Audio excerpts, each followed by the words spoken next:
Alright guys, so we're back at it. We just welded these two little pieces on the side here. That's going to help hold the seat. Now I put the seat on and my measurements were off a little bit, but we'll make it work. I think it still looks pretty cool, and it's a way to kind of support the seat. We got the frame welded on here just a bit. That's just tacked in place, and we're seeing about cutting caps for that. So on the top we'll cap it off, and then we'll tack it on in the spots that it needs to, and then we'll put this engine plate on. Once we do that, then we'll drill the holes for the bushings or the bearings, both sides. We'll drill our holes over here and make it adjustable, and then that's pretty much it. Then we'll probably take the motor off and probably paint it, prime it, paint it, stuff like that. Sorry guys, my shop's a bit of a mess here. Garage, I just going, and I forgot to film some stuff, so sorry about that as well. You know, when you kind of get in the zone, you just keep going. So I did turn the wheel around. It's just a little bit more comfortable, I think. Yeah, it's looking really good. I'm pretty excited. I can't wait to get this fired up and running. We still got a good bit of work to do. Like I said, I do have a real seat coming, but I got this one $5, so just to save some costs. We just tacked up our sprocket to the little connector that's going to go on the shaft. It's just, people call it a live axle shaft, but I'm not sure what it is. It's just a cold rolled or a hot rolled keyed shaft. Yeah, that's it right there. You'll see more of it in a little bit here, but it's just a shaft. I think some of the actual ones, the live axle kits you get in kits, the ends are threaded. I think that's the only difference. This one is 3 feet long, and most of this stuff, actually all the metal, the bearings, the big sprocket and the hub thing for it, the axle, all came from Princess Auto. So yeah, the bike didn't, obviously. The motor, I'm not sure where that came from, but I bought it off, that was the $25 motor that I tried to get running, and we got it running that one video way back in the day, about a year ago or so. Got some nuts left over, the angle irons are left over from the bed frame that I got for a couple projects, and that big chunk of steel up top I found. So that's it. We're going to keep going. Probably not film everything, but I'm gonna update you along the way, and because that's kind of already what's happened, so I might as well keep that going. And yeah, so I'm just kind of measuring out or figuring out the cap. We'll put a cap in, weld it, we'll tack them in place. So the next probably shot you're going to see is these little pieces tacked in place for the engine mounts, kind of fitting up, seeing how it goes, and yeah, that's probably where I'll bring you in. Alright guys, so we're at the next step. We're at some wheels and stuff. I'm going to give you an update. I'll show you the thing after the drift trike, but we got templates here. I don't know if you guys can see, it's pretty sunny out, but I had some templates drew out of 12. So basically what I did was I just cut a little piece of pipe off, used it as a template, took a marker, went around the inside, marked it out. Now I'm going to take a jigsaw, cut out, and then we'll figure out where the center is for each of these. Drill a hole, make sure there's a spot for the axle to go through, or maybe not, I don't know, we'll see. But I still have to get some type of metal plate so I can bolt it to it. So that's what we're doing now. I'm going to probably just cut these off camera, get back to you once they're all cut.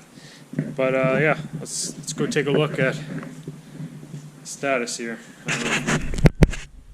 So this is it, guys. We've got the uprights for the motor mount, I guess. Just tacked in. We've got the bearings in. We've got the axle. We had to kind of pound it in because the bearings fit so snugly in there that you have to tap it in, and quite a bit. So yeah, that's where we're sitting. We got the spot for the seat just tacked in.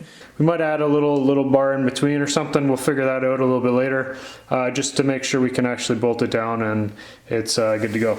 We're gonna weld those in. Weld along here. Then we'll eventually get this top plate mounted in. Probably throw a couple welds, a couple spots, and then that's in. The motor's in. It jiggles a little bit, but it's bolted in. I got holes in the plate. For where it is right now, we can make it adjustable after. We could just drill a couple more holes, cut some slots out, good to go. We're gonna have to finish up some welds over here, but overall, I'd say it's looking pretty good, and it's coming along. So just got to get the seat mounted, figure out tire situation or wheels, and I think we're taking care of that right now. So should be good to go. I can't wait to see what this is going to look like once it's all done.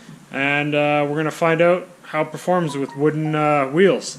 Now, that being said, guys, we're going wooden wheels because I had some wood kicking around. It's cheap. For one, it's cheap. Two, I had it kicking around, so it's scrap. If it doesn't pan out the way I'm hoping it's going to pan out, then we can always throw some wheels on.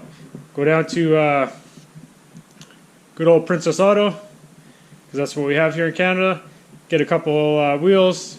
Probably have to figure it out. Weld them back onto our little hub connectors that we're going to have on here, and Bob's your uncle. But for the meantime, we're going to try this out, see what happens, and continue on. So I'll get back to you guys in a bit.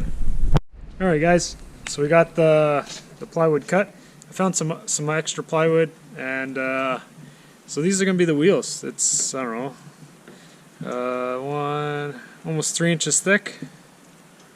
Actually, probably more than that. That's 1.5 inches. That's a 3/4, 3/4, 3/4.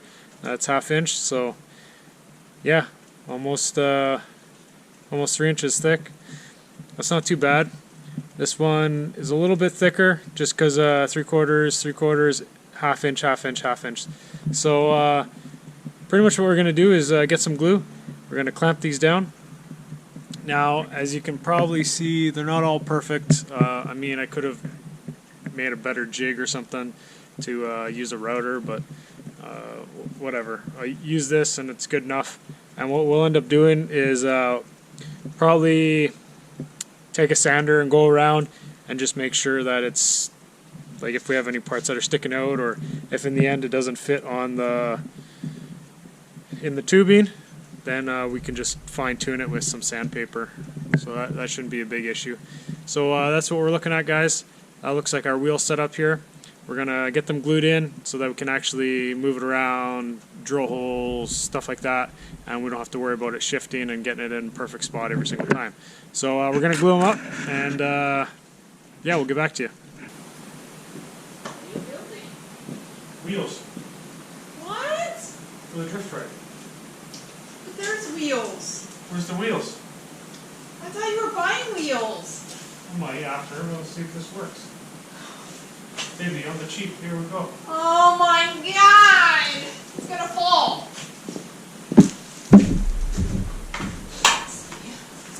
You want to get me the glue?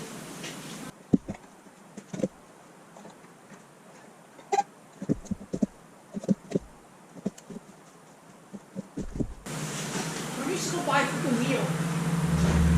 Probably will. Then why are you wasting your time doing that? Because I want to prove it works.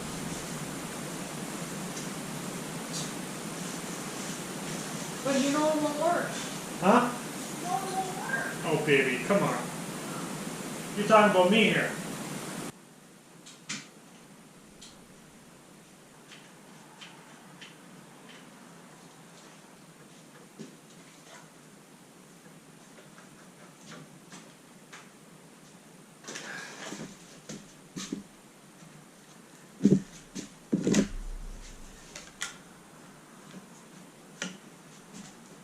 These have been drying for a bit.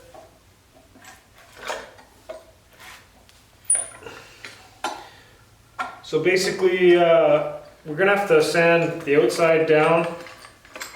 But I'll move the outside right there a little bit. Try to do that outside, so keep some of the dust down. I want to see if this one might fit in pretty good actually. Use a little persuasion. Oh yeah, we can probably persuade that in there. At least this way we can get it secure, and maybe we can get a better spot for the center in this pipe. And then we can figure out where our 3 or 4 pretty much bolts are going to go to hold the tire in and place it on the axle. Let's beat this guy in with a rubber mallet.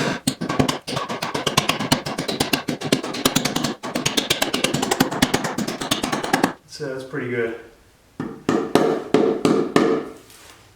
These weren't cut perfect, so yeah, we got one tire, pretty much not quite good to go, but at least we can get the measurements here and across, try to find out kind of exactly where center is in this form, pop a hole.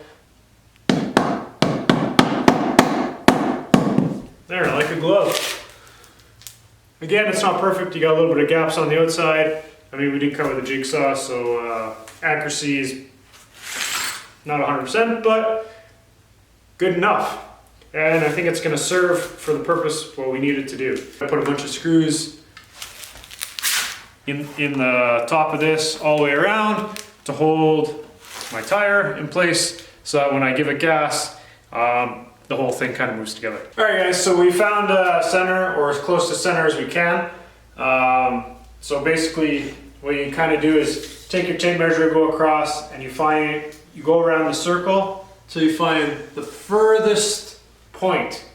So when you think you're about the furthest, you mark your halfway mark, and I think we got pretty damn close, or is good enough kind of thing. Within, like, we're talking within like half a 16th or something like that.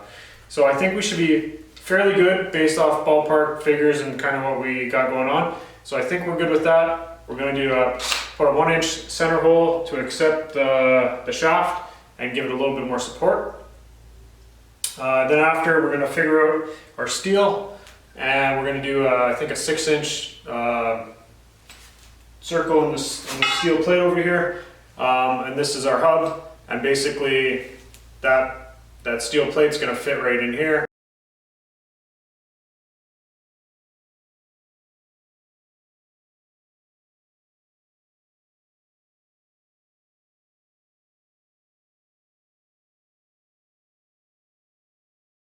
And we're going to weld it in and have 3 or 4 spots, just like a hub on a tire or on a car. And we're going to have some studs coming out, and Bob's your uncle. Should be good to go. But for right now, let's drill this hole, and we'll carry on. Now you want to try to drill this as straight as possible. I don't have a drill press, which I should get at some point, but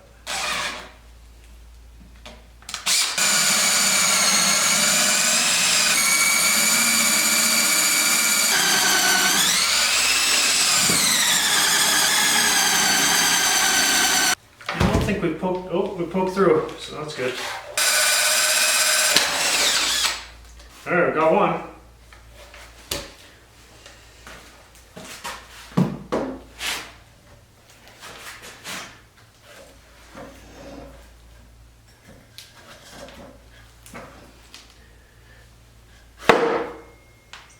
That's pretty cool. All right, let's hit the other one. So that there, that's pretty much gonna be it. It's looking pretty damn good if you ask me. Ooh.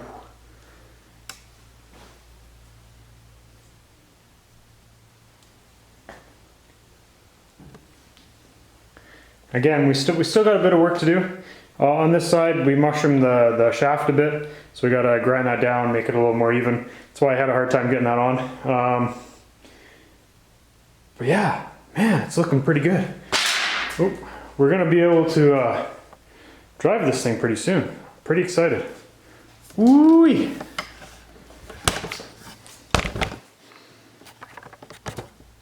from that chunk of steel, that square steel we had, this is it. That's the end product. So I cut it pretty round. I used grinding discs, the cutoff wheels, to cut this. And I think it turned out pretty round for one, and two, pretty good. So in the middle, I used a hole saw. For this one, I used 1 5/8 inch, and that guy just went right in the center there. So that's the size of our little hub thing that we're going to be using. Boom, fits in perfect. Very little play, so it's pretty good. Not only that, I drilled four of those spots out for the studs, and it's 3/8 inch, and I threaded it as well. You can see that.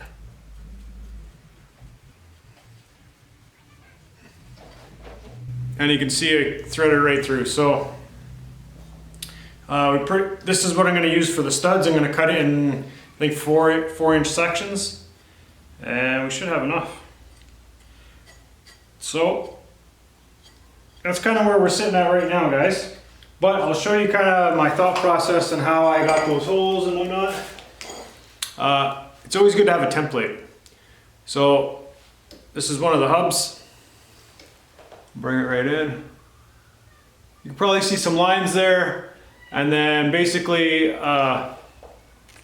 from here to the outside I put it right in the middle, and that's where that hole is. And then I use that hole to put it down on the metal like this, and I just took a punch and punched exactly where those are, and that gave me a template for the both to be the same. This way, hopefully there's not a whole lot of deviations, and they're more or less the same. Now there might be a little bit off slightly, but that's due to not having precision tools. I'm just using a drill, I'm using a grinding disc, I'm using just pretty much hand tools that you would have. And then not everybody has a tap and die set. I fortunately had it, and that's what I used. So what I'm going to do next is weld this guy on here. Oh, that one's a little tight. And we'll probably put a bead right here. Now, it might make more sense to put a bead on the inside here, where this thicker part is, if you can kind of see. Might make more sense right in here, but I think I'll do it on the outside, and we'll probably ground it down a little bit. That's what I'm going to be doing. And if you guys don't have a tap and die set, guys, not a problem, because you could just drill your holes out normally. And basically what I got is just a regular nut. And if you do have a welder, because pretty much welded this whole frame, you can use the thread awl, cut it to length, and then you can weld the nut on the end of the thread awl and basically make it a bolt. And then on the other side, I'm going to use a lock nut. So that way it stays tight, it won't jiggle off, and so that's the original plan I was going to go with. I still might do the whole weld the nut on and make a bolt, a custom length bolt essentially. I still may do that on top of this. This just adds a little more rigidity or threads to lock everything in place. So I might still do that. I'm not 100% sure, but that is my thought process, and that's kind of where we're at right now. So I'm probably going to get that welded on. Cut the thread awl to about 4 inches in length, and then I'm going to place the hub on the wooden wheel, mark where the holes are, and then drill those out, and then everything should bolt up, and pretty much good to go for that aspect of things. We still have to worry about the seat, and we'll probably finish up welding some of the stuff on the frame. That should be more or less it. On the one side of the axle I have to grind down a little bit because it kind of mushroomed out when I was hitting it in. Yeah, sorry I didn't get image of me cutting the disc and stuff like that, but I thought at least I can talk it through it, explain kind of my process and how I did it. I know it's probably not as fun as watching me see it, but like everybody else, you get carried away in projects and you just want to keep going. And I've been working on this for a little bit, even though you guys haven't seen. It probably looks like really quick, but been working on this for a little bit, and I just kind of want to get it complete and try it out. That being said, I still need a twist throttle from probably Amazon. The problem is Amazon is taking about a month to ship things, so we might just jimmy rig it to kind of work for our needs right now, and hopefully get this thing running within a day or so. From times you guys see it, I might be posting every week or twice a week, and you guys see it once it gets done. And of course along the way. So I'm gonna stop talking. Let's I'm gonna get welding this stuff up. Probably not use this camera, probably use the GoPro, because I got a little bit of splatter on the GoPro already again. So might as well use that. So I'll catch you guys in a bit.